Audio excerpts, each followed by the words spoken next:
নবী হও মাশাআল্লাহ সুবহানাল্লাহ তুমি মাশাআল্লাহ সুবহানাল্লাহ তুমি দয়াময় আল্লাহ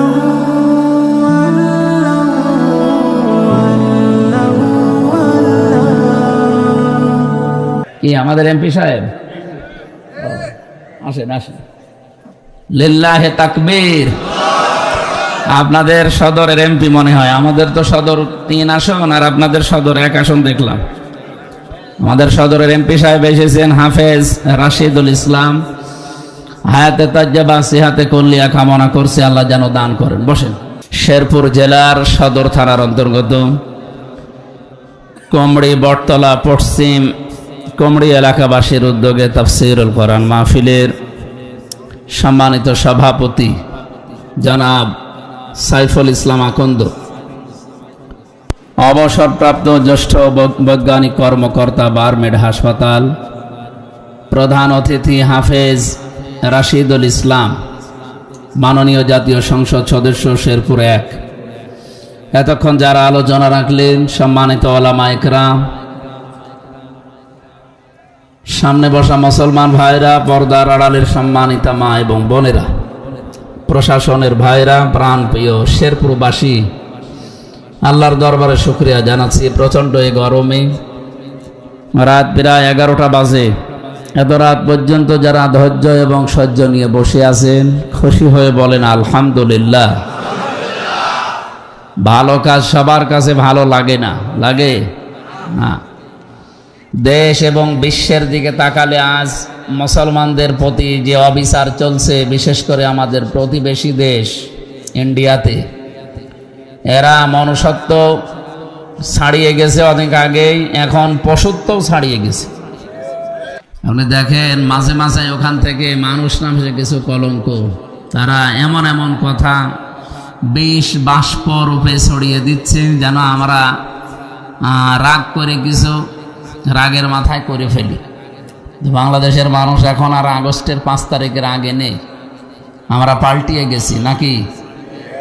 আমরা আর অন্তত আবেগে কিছু করতে চাই না, যা করব আগামীতে বিবেক দিয়ে করব ইনশাআল্লাহ।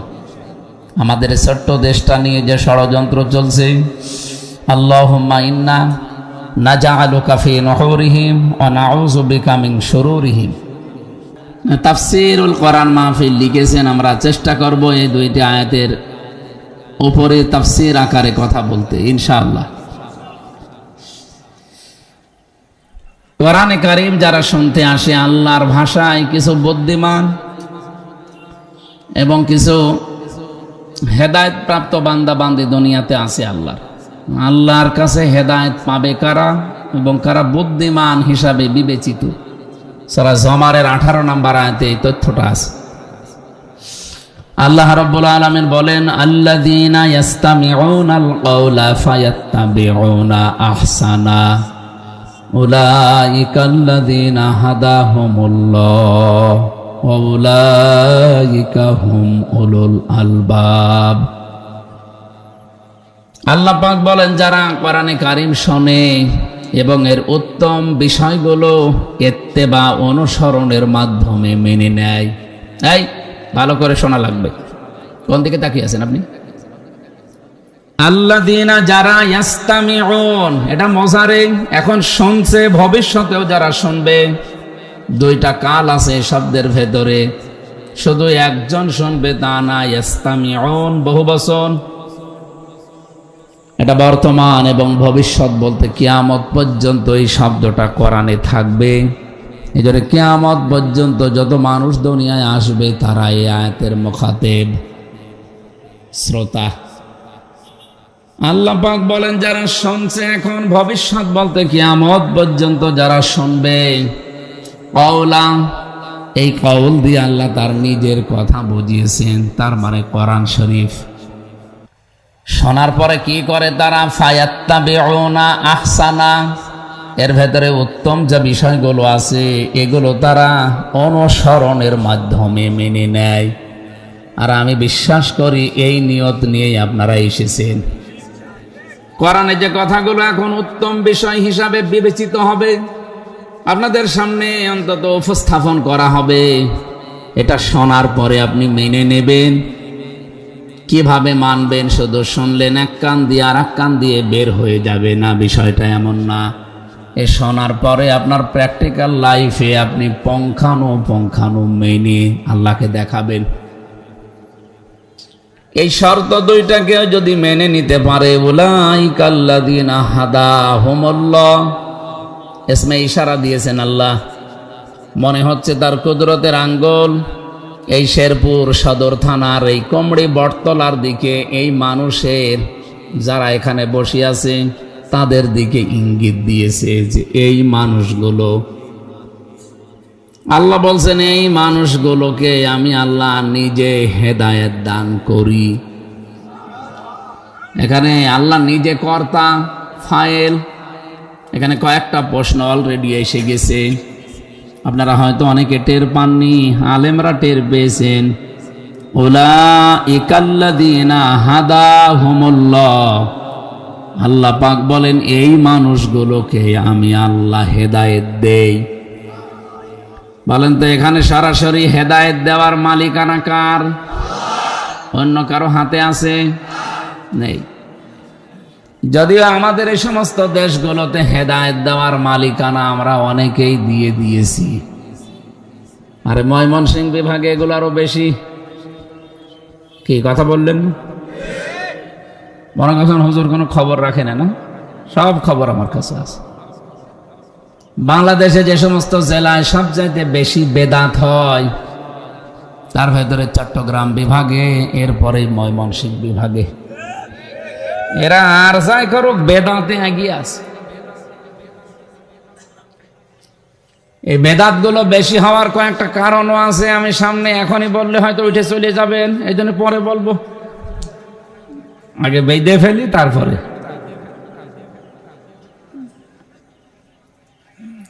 আপনাকে যদি দড়ি না দিয়ে বলা হয় কাউকে বেঁধে ফেলেন, তো দড়ি ছাড়া কাউকে বাঁধতে পারবেন না? যাবে। আমি আপনাকে প্রমাণ করে দেখাচ্ছি, দেখেন। এটা যদিও মনে হচ্ছে এটা ফুটবল খেলার মাঠ, নাকি ধানের চাতাল।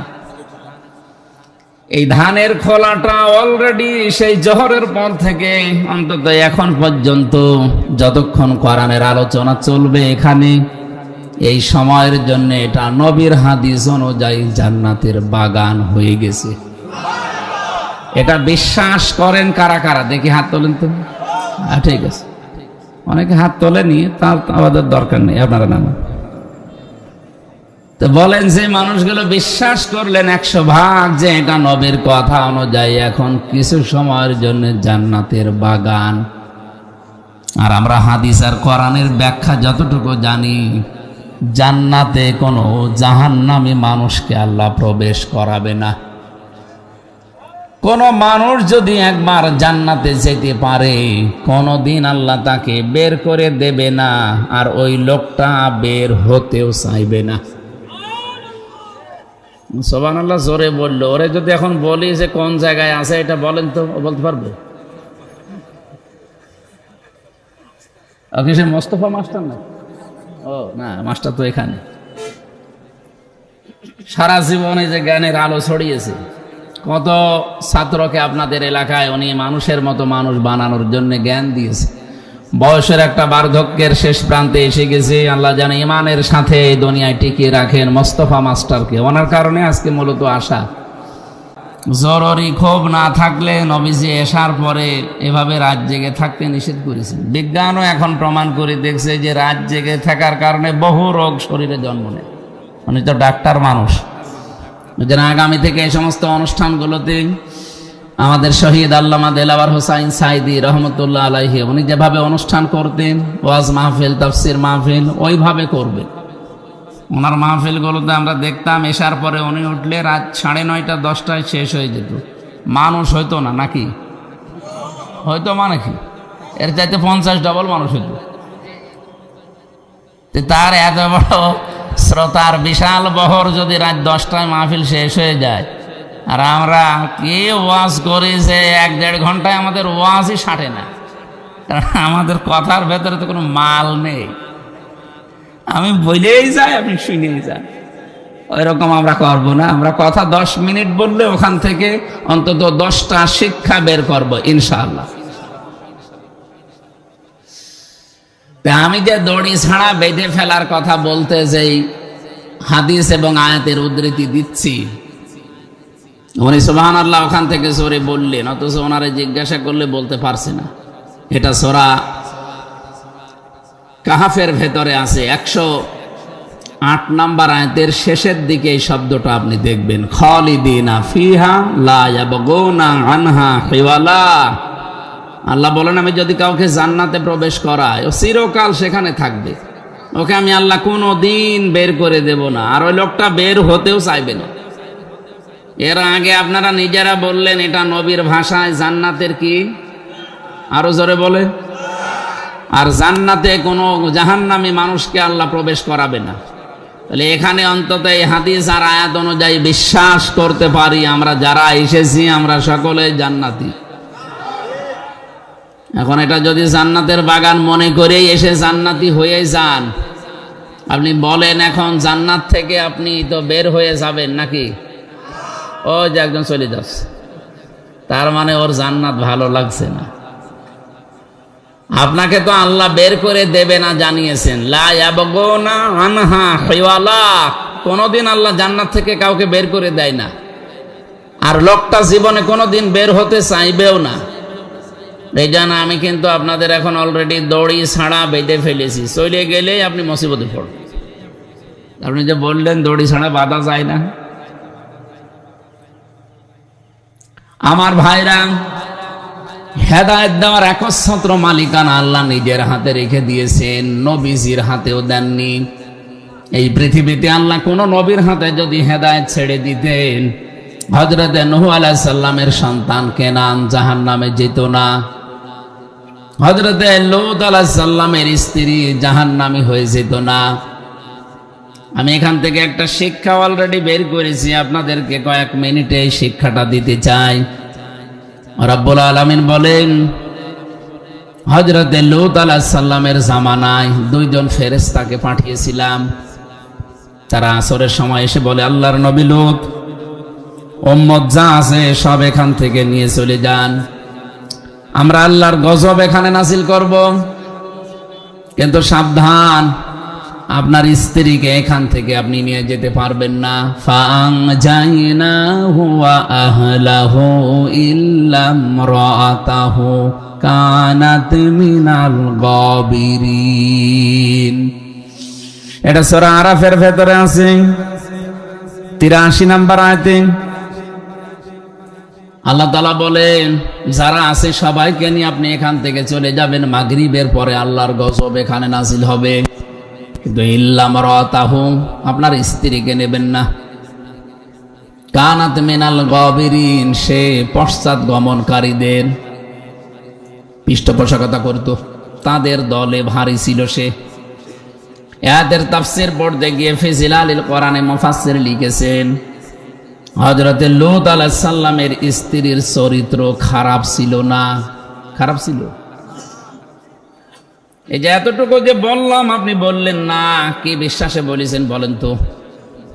এই পৃথিবীতে কোন নবীর স্ত্রীর চরিত্র খারাপ ছিল না, তারা চরিত্রহীনাও ছিল না, কারণ কোন হারাম রক্তের ভেতরে আল্লাহ নবীজের রক্ত প্রবেশ করার নাই। রক্তের একটা মূল্য আছে, অনেকের রক্ত খারাপ হওয়ার কারণে পরবর্তী প্রজন্মও খারাপ হয়ে যায়। কি কথা বোঝেন? আর আমরা কত রকমের রক্ত দেখি, অথচ সেই রক্ত থেকে শুনি যে বিশাল বিশাল বিশ্ব নেতা বের হয়ে গেছে, অথচ বিশ্ব নেতার মা এক ধর্মের, বাবা আর এক ধর্মের। আরে ভাই, রক্ত আগে ঠিক করা লাগবে। এ রক্ত তো ঠিক নেই, এই জন্য তো মানুষের জন্ম নিয়ে কথা ওঠে। দেখবেন যার রক্ত ঠিক নেই, এদেরকে বাংলার মানুষেরা বলে যারো সন্তান। রক্ত ঠিক থাকলে যারো সন্তান বলে না। আমি নিচে নামলাম না, কোন নবীর রক্তকে আল্লাহ কোন হারাম রক্তের ভেতরে পৃথিবীতে দেন নাই, প্রবেশ করার নাই। লূত নবীর স্ত্রীর চরিত্র ভালো ছিল, তিনি চরিত্রহীনা ছিলেন না। এরপরও আল্লাহর গজব নাজিল হওয়ার পরে আল্লাহ তাকে ধ্বংস করে জাহান্নামে পাঠিয়ে দিলেন। মুফাসসিরিন ইকরাম সব আয়াতের ব্যাপারে একমত। লূত নবীর স্ত্রীর চরিত্র ভালো ছিল, সে চরিত্রহীনা ছিল না। জাহান্নামে দেওয়ার একটাই কারণ, সে তলে তলে চরিত্রহীনদেরকে সাপোর্ট করত। ওই জামানায় একটা গোনা ছিল, পুরুষে পুরুষে জেনা করত। সমকামিতা যেটা বলা হয়, নারীতে নারীতে তারা বিয়ে করে নারীতে নারীতে জেনা করত। এটা অলরেডি বাংলাদেশে অনেক সুশীল যারা তারা এটা দাবি করেছিল, কিন্তু এদেশের মানুষ সচেতন, এই জন্য তারা জোট করতে পারে নাই। কথা বুঝতেছেন? আল্লাহর পুরা সিস্টেম তাই তারা পাল্টিয়ে ফেলতে চায়। পুরুষের প্রতি নারী, নারীর প্রতি পুরুষের যে আকর্ষণ, এটা হামজা বানিয়েছে কে? যুজ্জিনা লিন্নাসি হুব্বুশ শাহাওয়াতি মিনান নিসা। এই পৃথিবীতে যত আকর্ষণীয় বস্তু আছে, যত লোভনীয় বস্তু আছে, চিত্তাকর্ষক বস্তু আছে, এর ভেতরে অন্যতম একটা নারী, স্ত্রী। এর প্রতি ভালোবাসা, মহব্বত, এটা তৈরি করে দিয়েছে স্বয়ং আল্লাহ পরীক্ষার জন্য। এই জায়গায় পরীক্ষায় যে উত্তীর্ণ হতে পারবে, সার জীবন সাকসেস। কিন্তু এখানে এসে যদি কেউ ধরা খেয়ে যায়, তার জীবন ক্ষতিগ্রস্ত। এটা সূরা মুনাফিকের ভেতরে আছে। ইয়া আইয়ুহাল্লাযীনা আমানু লা তুলহিকুম আমওয়ালুকুম ওয়ালা আওলাদুকুম আন যিকরিল্লাহ ওয়া মান ইয়াফআল যালিকা ফাউলাইকা হুমুল খাসিরুন। বলেন আল্লাহু আকবার। আয়াতের ব্যাখ্যায় আমি যেতে চাই না, কারণ আয়াত আমি পড়ি নাই। যেটা পড়িছি ওই দিকে যাব, শুধু আয়াতটা পড়ে ইঙ্গিত দিলাম। যারা তাদের সন্তানাদি, সম্পদাদি, স্ত্রী পুত্র এদের পেছনে পড়ে আল্লাহর বিধানকে ভুলে যাবে, আল্লাহ বলেন এরাই ক্ষতিগ্রস্ত। বলেন নাউজুবিল্লাহ। এই জন্য আকর্ষণ তৈরি করে দিয়েছে, যেহেতু সরাসরি আল্লাহ নিজে অশের পরবাসী। হযরতে লূত আলাইহিস সালামের স্ত্রী বলেন, তিনি শুধু চরিত্রহীনদেরকে সাপোর্ট করার কারণে আল্লাহ তাকে জাহান্নামে দিয়ে দিয়েছে ধ্বংস করে। এটা যেহেতু রেকর্ড হচ্ছে, এই জন্য আমি একটু বড় গলায় বলছি। বাংলাদেশ সহ বিশ্বে আজ যারা নিজেরা অনেকেই মনে করেন আমি ভালো, আমার চরিত্র ভালো, আমি কোনো খারাপ কাজ করি না, আমার ব্যবসা হালাল, আমার কর্মজীবনও ভালো, ও ভাই আমি এটা সব জানি, কিন্তু আপনি এমন মানুষকে সাপোর্ট করেন যার চরিত্র ভালো না, এইরকম মানুষ বাংলাদেশে নেই। অনেকেই মনে করে আমি নিজে ভালো, আমার ব্যবসা প্রতিষ্ঠানও হালাল, আমার কর্মজীবনও ঠিক আছে, আমি তো কোনো উল্টাপাল্টা কাজে যাই না, আমারে আল্লাহ জান্নাত দেবে না দেবে কারে, আমার আল্লাহ জাহান্নামে দেবে, কি দেখে দেবে, এটা মনে করেন। তাদের জন্য এই আয়াতটা, এই একটাই হেদায়াত, আর কিছু লাগবে না। লূত নবীর স্ত্রী এত বড় পাওয়ারফুল নবীর স্ত্রী, কিন্তু নিজে ভালো, চরিত্রহীনা ছিল না। খালি চরিত্রহীনদেরকে সাপোর্ট করার কারণে যদি আল্লাহ তারে ধ্বংস করে জাহান্নামে পাঠিয়ে দেয়। আজ বাংলাদেশে যারা নিজেরা ভালো কিন্তু এমন মানুষকে, এমন দলকে সাপোর্ট করেন যাদের চরিত্র ভালো না, আল্লাহর কসম আপনাকে লূত নবীর স্ত্রীর সাথে জাহান্নামে যাওয়া লাগবে। এটা বোঝা শোনার পরও যদি আপনি এখন আর কাজ না করেন, আমল না করেন, এটা আপনার বিবেকের উপরে ছেড়ে দিলাম। এই একজন বলল ঠিক, তার মানে আমার বোঝা হয়ে গেছে যে আপনারা কতটুকু মানবেন। এই এত উঠাউঠি করে বৃষ্টি হচ্ছে নাকি? সমস্যা কি আপনাদের? নাকি খুব বেশি গরম পড়ছে? ফাঁকা ফাঁকা হয়ে বসেন দরকার হয়, তারপরে উঠাউঠি বন্ধ করেন। তাহলে আল্লাহর হেদায়েত পাওয়ার জন্য আমি কিছু শর্ত এনেছিলাম কোরআন থেকে, সূরা জুমারের। আল্লাহ ওই মানুষগুলোকে হেদায়েত দান করেন যারা কোরআনের কথাগুলো শোনার পরে উত্তম কথা অনুসরণের মাধ্যমে মেনে নেয়। আজকে আমরা যেখান থেকে পড়েছি এখান থেকে ইনশাআল্লাহ অনুসরণ করা আরম্ভ করব, বলেন ইনশাআল্লাহ। 2 নম্বরে আল্লাহ বলেন উলাইকা হুম উলুল আলবাব, আমি আল্লাহর দৃষ্টিতে এই মানুষগুলোই বুদ্ধিমান।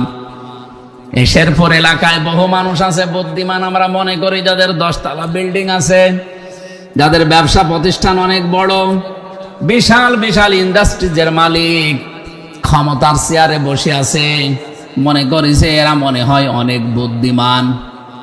রব্বুল আলামিন আয়াত দিয়ে প্রমাণ দিয়েছেন না, বুদ্ধিমান তারা যারা কোরআনের উত্তম কথাগুলো মেনে নেওয়ার মাধ্যমে প্রমাণ দেয়। সুতরাং আল্লাহর দৃষ্টিতে বুদ্ধিমান এবং হেদায়েত বার যে শর্ত পেলাম, এখন থেকে যেন আমরা আমল করতে পারি, আল্লাহ তৌফিক দেন, আমিন। এই যে ইত্তেবা শব্দটা এখানে পেলাম, এই শব্দটা আল্লাহ আরেক জায়গায় দিয়েছেন।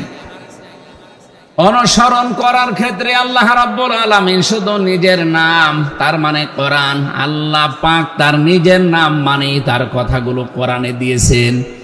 2 নম্বরে দেখবেন ইত্তেবা শব্দটা আল্লাহ নবীজির নামে লাগিয়েছেন।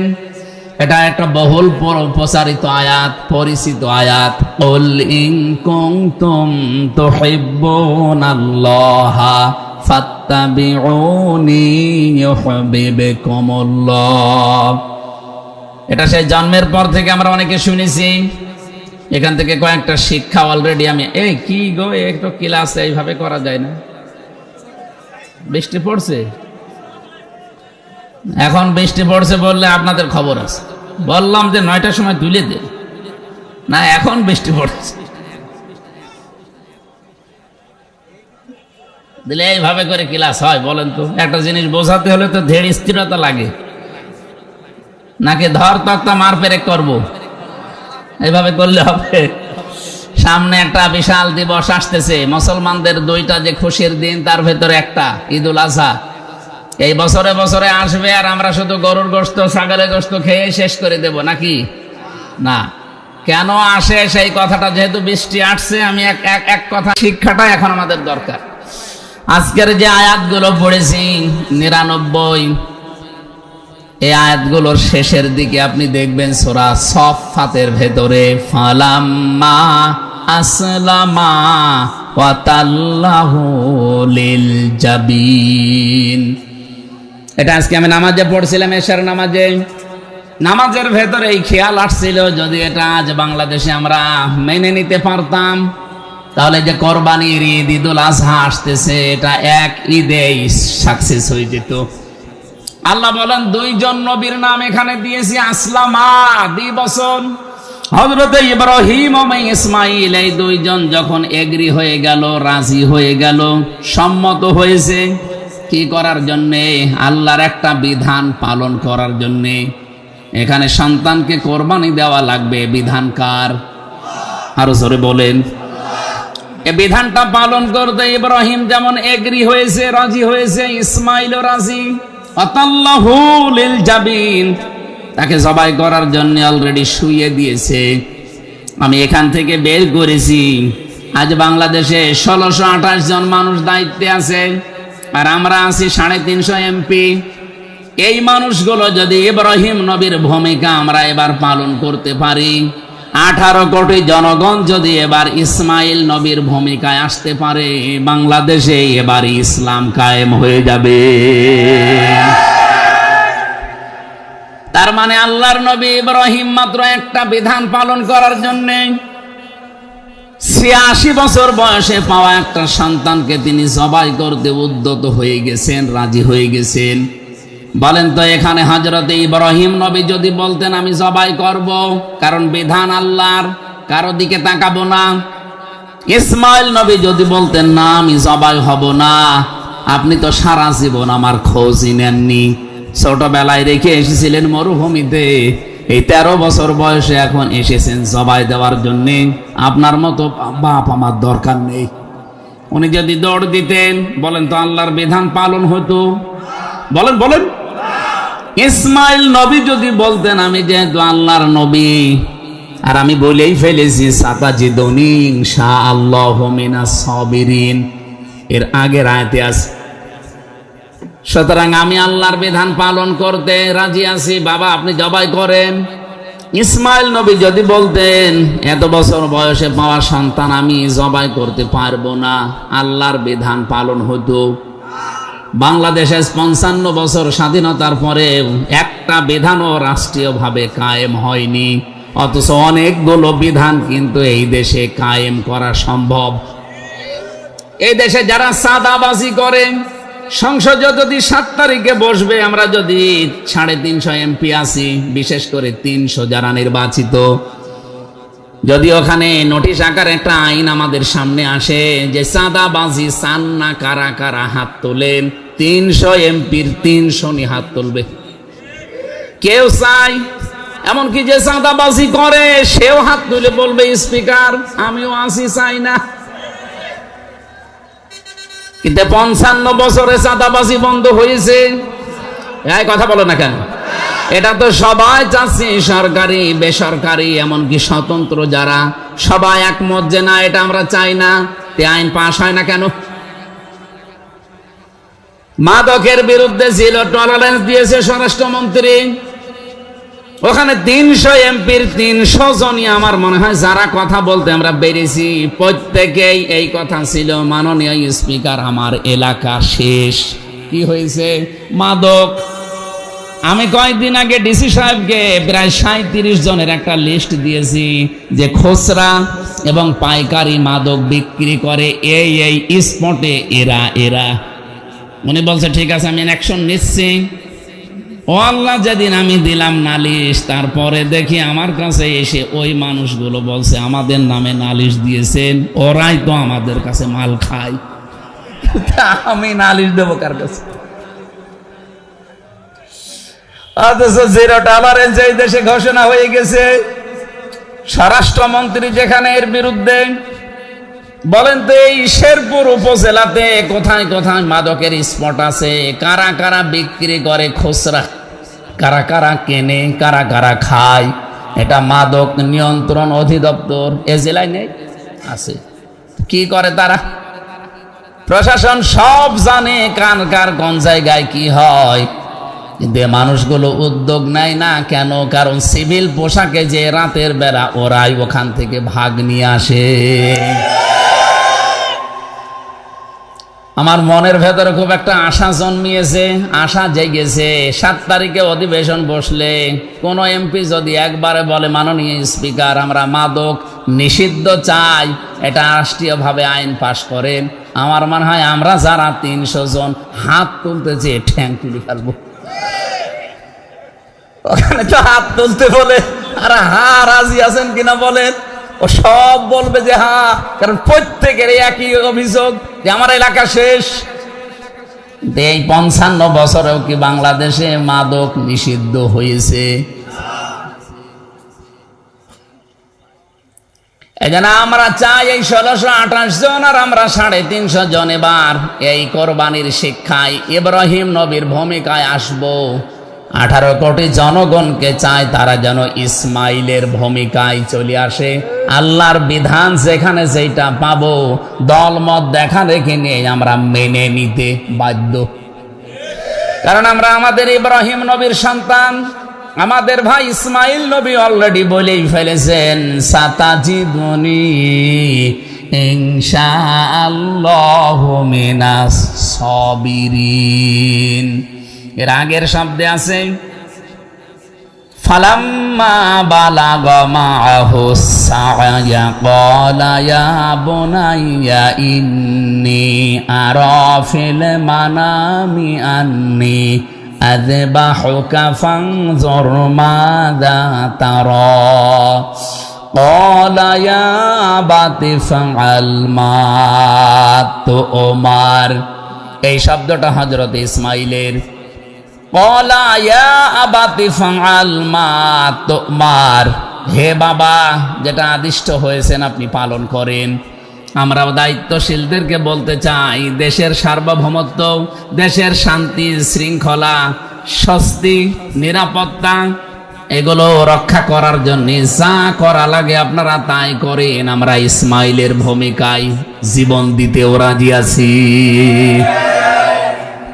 বর্ডার এলাকাগুলোতে তাকিয়ে দেখেন, বিশাল দেশ ভারত, তাদের মোকাবেলায় এই যুবক ছেলেরা ছুটে চলে যাচ্ছে বিজেপির পেছনে। 1 ইঞ্চি জায়গা ভারতকে আমরা নিতে দেব না যতক্ষণ আমাদের 1 ফোঁটা রক্ত শরীরে আছে।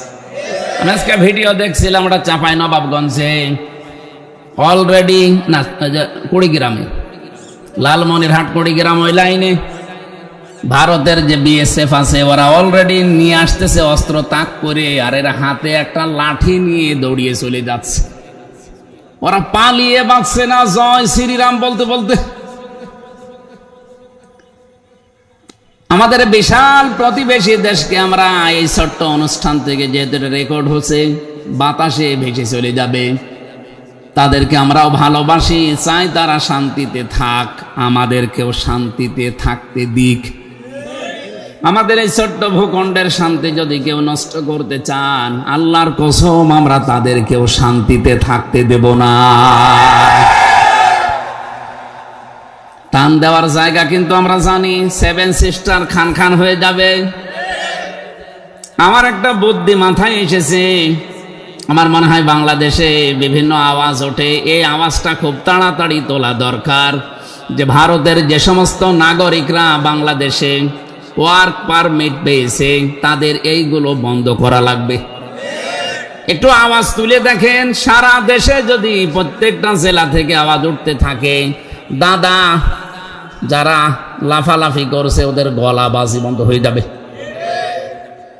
এ বুদ্ধিগুলো অনেকে জানে না, বুদ্ধি দিলাম, এ বুদ্ধি দেওয়ার কারণে না জানে বা কোন বিপদে পড়ি।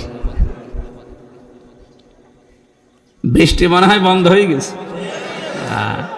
তার মানে আমরা আরম্ভ করতে পারি। আমি তো আয়াতের শিক্ষাটা অলরেডি বলে ফেললাম। এবার যেহেতু পড়েছিলাম যেখান থেকে, এই আয়াতে আবার বৃষ্টি আরম্ভ হচ্ছে নাকি? এই যে আলো লাগলো চোখে, আমি এত্তেবার ব্যাখ্যাটা বলতে পারলে সহজে একটা বিষয় বোঝাতে পারতাম, এই জন্য আরম্ভ করতে যাচ্ছিলাম, কিন্তু এই বৃষ্টির ভাব দেখে আমি সব ভুলে গেছি। আমি আবার শুরু করছি, 5-7 মিনিটে এটা বুঝিয়ে ফেলবো ইনশাল্লাহ। কোরআনে কারিমে অনুসরণের ব্যাপারে 1 নম্বরে আল্লাহর নাম আছে, 2 নম্বরে রাসূলুল্লাহর নাম আছে, 3 নম্বরে এই নেতার নাম আছে। কিন্তু এই নেতার নামের আগে একটা শব্দ নেই। এটা আবার কি মেঘ ডাকে কেন? দরুদ শরীফ পড়ে নিন তো, আল্লাহুম্মা সাল্লি আলা মুহাম্মাদ ওয়া আলিহি ওয়া সাহাবিহি ওয়া বারিক ওয়া সাল্লিম। এত জোরে ডাকতেছি। সূরা নেসার ভেতরে আছে 59 নম্বর আয়াতে, বাড়ি যে মিলিয়ে দেখবেন এই একটা আয়াতই হয়তো আপনার জীবন পাল্টিয়ে দিতে পারে। ইয়া আইয়ুহাল্লাযীনা আমানু আতিউল্লাহা ওয়া আতিউর রাসূলা ওয়া উলিল আমরি মিনকুম। আমি আয়াতটা সেই হাফেজি পড়ার পর থেকে আয়াতটা নিয়ে আমি অনেক চিন্তা ভাবনা করে কিছুদিন আগের তথ্যটা পেয়েছি। রব্বুল আলামিন বলেন, ঈমানদার যদি কেউ দাবি করে তাদেরকে ডাক দিয়ে বললাম, আমি আল্লাহর আনুগত্য করো, আমার রাসূলের আনুগত্য করো। এই দুইটার আগে দেখবেন এই যে আতিউ, এটা ফেল, এটা ভার্ব, এটা ক্রিয়া। এই শব্দটা আল্লাহ নিজের নামে আর রাসূলের নামের আগে দিয়ে দিয়েছেন। পুরা কোরআন শরীফের ভেতরে যেখানে দেখবেন এটা আছে। কিন্তু 3 নাম্বার যার নাম ওয়াউলিল আমরি মিনকুম, তার ভেতরে আপনাদের রাশিদুল ইসলাম একজন, আমির হামজাও একজন। কিন্তু এই দুইটা নামের আগে আল্লাহ পাক আর আতিউ শব্দটা দেননি। কথা বুঝতেছেন? মুফাসসিরিন ইকরাম লিখেছেন, বিশেষ করে ফি জিলালিল কোরআনে সৈয়দ কুতুব রহমাতুল্লাহ আলাইহি বলেন, এই আতিউর ব্যাখ্যা করতে গিয়ে পৃথিবীর ইমানদারেরা, অন্যান্য যারা আছে তাদের বাদ দিলাম, শুধু ইমানদার যারা তাদের বলছি আল্লাহ আর রাসূলের আনুগত্য করা লাগবে, তাদের বিধান মানা লাগবে, হুকুম মানা লাগবে, কোনো প্রশ্ন করা যাবে না। কি কথা বলেন না কেন? আপনার বুঝে আসুক না আসুক মানা লাগবে। কারণ ওনারা যা বিধান দিয়েছে আন্দাজে দেয়নি, চিন্তা ভাবনা করি তারা দিয়েছে। আপনার মাথায় হয়তো না ধরতে পারে, কিন্তু বিধান আপনাকে মানা লাগবে চোখ কান বন্ধ করে, চিন্তা ভাবনা ছাড়া।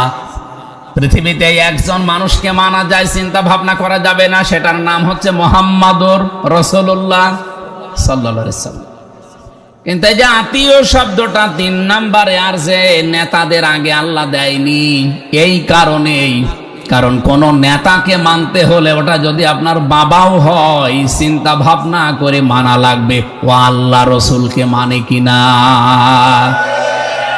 বলেন তো বাংলাদেশে 6,666, 6,236 যাই বলেন, কোরআন শরীফ লাগার কথা না। এই একটা আয়াতের শুধু এই শব্দটা যদি আমরা মেনে নিতে পারতাম, এই বাংলাদেশে ইসলাম বাদ দিয়ে কোনো রাজনীতি থাকার কথা না। আয়াতের পক্ষে একটা হাদিস পড়ছিলাম, আল্লাহর নবী বলেন, মানিত্তাবাআল হুদা বিগাইরিল কোরআন আদাল্লাহুল্লাহ। তিরমিজি শরীফের হাদিস। কোন মানুষ যদি কোরআন বাদ দিয়ে এমন কোন জায়গায় যায়, ও জানে যে কোরআন এখানে নেই, কিন্তু ভালো হওয়ার নিয়ত নিয়ে সেখানে গেছে, নবীজি বলেন আদাল্লাহুল্লাহ। এটা বাবে ইফআল থেকে এসেছে। যদি দল্লা শব্দ নবী দিতেন, দল্লা ইয়াদিল্লু, তাহলে বাংলা অর্থ হতো আপনি নিজেই নিজেকে গোমরা বানিয়ে ফেলেছেন, নিজেই নিজেকে খারাপ বানিয়ে ফেলেছেন। কিন্তু আদাল্লা শব্দটা বাবে ইফআল থেকে আসার কারণে এর বাংলা অর্থ দাঁড়াবে, আপনি হয়তো ভালো হওয়ার নিয়তে কোনো জায়গায় গিয়েছিলেন, কিন্তু কোরআনের নিয়ম নীতি কর্মসূচি সেখানে ছিল না। এই জন্য আল্লাহ নিজে দায়িত্ব নিয়ে আপনাকে গোমরা বানিয়ে দেবে। এই হাদিসটা কত বাস্তব বাংলাদেশে আপনি বলেন তো। যেই দরবারে এই দেশে কোরআন পাবেন না, 48,000-এর উপরে এখন এই দেশে দরবার আছে পীরের।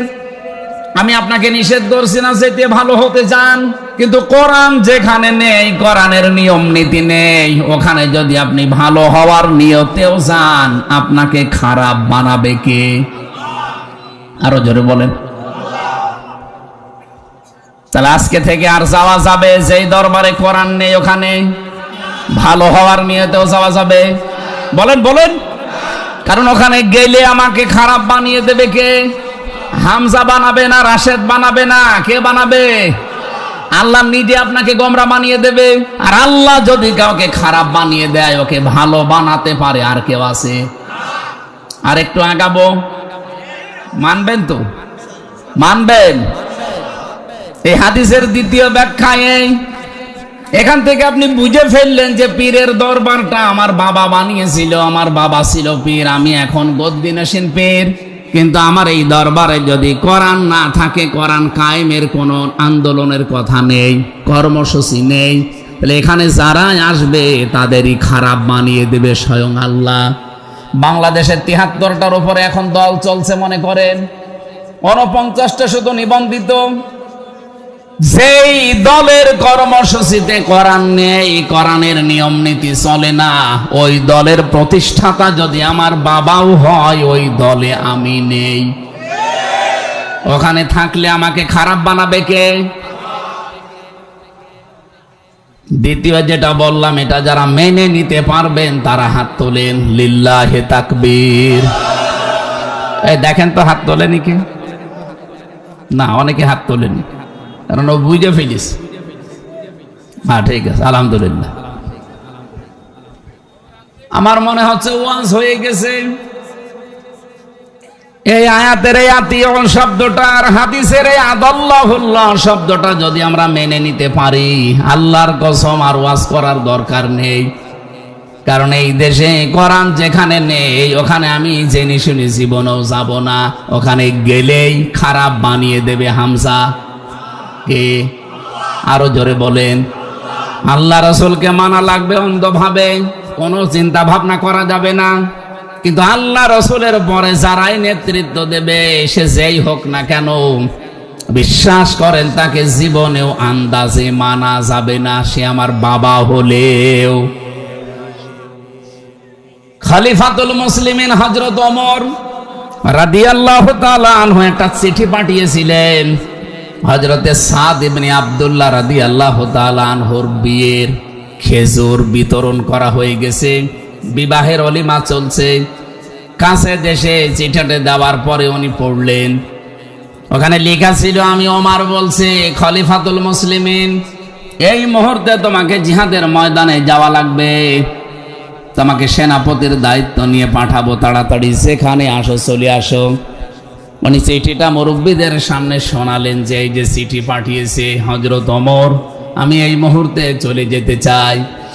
মুরব্বী যারা আছে গার্জিয়ান বলছে আজকে কেবল বিয়ে শেষ হলো, বাসর করে তারপরে যাও। উনি বললেন না, চিঠি যিনি পাঠিয়েছে উনি সাধারণ মানুষ না, আল্লাহ রসুলের পরে উনি যেহেতু আল্লাহ রসুলকে মেনে চলে, এই জন্য ওমরকেও মানা এখন আমার জন্য ফরজ। ও বাংলার মানুষের, আপনাদেরকে আমি আহ্বান জানিয়ে গেলাম, বিবেকটা কাজে লাগিয়ে আল্লাহ রসুলের পরে দুনিয়াতে যারা তাদেরকে মেনে চলে আপনারা তাদের পেছনে থাকবেন, সরাসরি জান্নাতে যেতে পারবেন না। আমার মনে হচ্ছে ক্লাস নেওয়া এখন আর সম্ভব না। আপনারা ওঠাউঠি করছেন আর বৃষ্টি কখন লেগে যাচ্ছে বলা যায় না। আমাদের প্রধান অতিথি এসেছেন, উনি একটু সালাম দিক, এরপর একটা মোনাজাত করে দিই। আল্লাহুম্মা আমিন। রব্বানা আতিনা ফিদ দুনিয়া হাসানা ওয়া ফিল আখিরাতি হাসানা ওয়া কিনা আযাবান নার। রব্বুল আলামিন, যতটুকু শুনেছি এতটুকুর উপরে তুমি বরকত দান করো, এগুলো জীবনে তুমি প্র্যাকটিক্যাল লাইফে মেনে চলার তৌফিক দাও। এত সুন্দর করে আয়োজন করেছে কোরআন শোনার জন্য শেরপুর সদরের মানুষগুলো, হযরতে ওমরের মতো এদেরকে হেদায়েত নসিব করো। কখন বৃষ্টি লেগে যায় আমরা জানি না, তাড়াতাড়ি যতটুকু শেষ করলাম, আল্লাহ তুমি মেহেরবানি করে বরকত দাও। সম্মানিতা মা বোনদেরকে তুমি খাদিজার মতো আয়েশার মতো বানিয়ে দাও। সামনে যে বিশাল দিবস আসতেছে মুসলমানদের ধর্মীয় দিবস, সবচাইতে বড় আনন্দের দিবস যে দুইটা, তার ভেতরে ঈদুল আজহা একটা। আল্লাহ আনন্দ থেকে হযরত ইব্রাহিম আর ইসমাইলের ভূমিকা পালন করার তৌফিক আমাদের দান করো আল্লাহ। সম্মানিত সভাপতি সাইফুল ইসলাম ভাইকে কবুল করো। আজকের মাহফিলের প্রধান অতিথি তোমার এক যুবক বান্দা, এই আসনের দায়িত্ব যার মাথার উপরে দিয়েছো হাফেজ রাশিদুল ইসলাম, আল্লাহ সততার সাথে ইখলাস নিয়ে দায়িত্বটা পালন করা সহজ করে দাও। এ মাহফিলে যত আলোচক আলোচনা করেছে, ডাক্তার সাহেব সহ, মাস্টার সাহেব সহ, মাওলানা মুফতি হাফিজুর রহমান সহ যত আলোচক কথা বলেছে, এদের কথাগুলো মেনে চলার তৌফিক দাও। এলাকায় মাটির নিচে যত মানুষ ঘুমিয়ে আছে, কোরআনের ইজ্জতে মাফ করে দাও। কত রকমের ষড়যন্ত্র আমাদের এই ছোট্ট দেশ নিয়ে হচ্ছে, আমরা অনেকে টের পাচ্ছি। আল্লাহ তোমার হাতে ছেড়ে দিলাম। আল্লাহুম্মা ইন্না নাজআলুকা ফি নুহুরিহিম ওয়া নাউযু বিকা মিন শুরুরিহিম। হাসবুনাল্লাহু ওয়া নি'মাল ওয়াকিল, নি'মাল মাওলা ওয়া নি'মান নাসির। এই শেরপুর জেলায় আসলে মনে পড়ে শহীদ কামরুজ্জামানের কথা। আল্লাহ তোমার এই বান্দাকে শাহাদাতের সর্বোচ্চ মাকাম দান করো, জান্নাতুল ফেরদাউসের মেহমান বানিয়ে নাও। তাদের পথ অনুসরণ করে মানবতার সেবা করার তৌফিক আমাদের দান করো আল্লাহ। কত মানুষ কত আশা আকাঙ্ক্ষা নিয়ে এসেছিল, আরো আগে উঠতে পারলে আমরা ভালো করতাম, কিছু কথা শোনাতে পারতাম।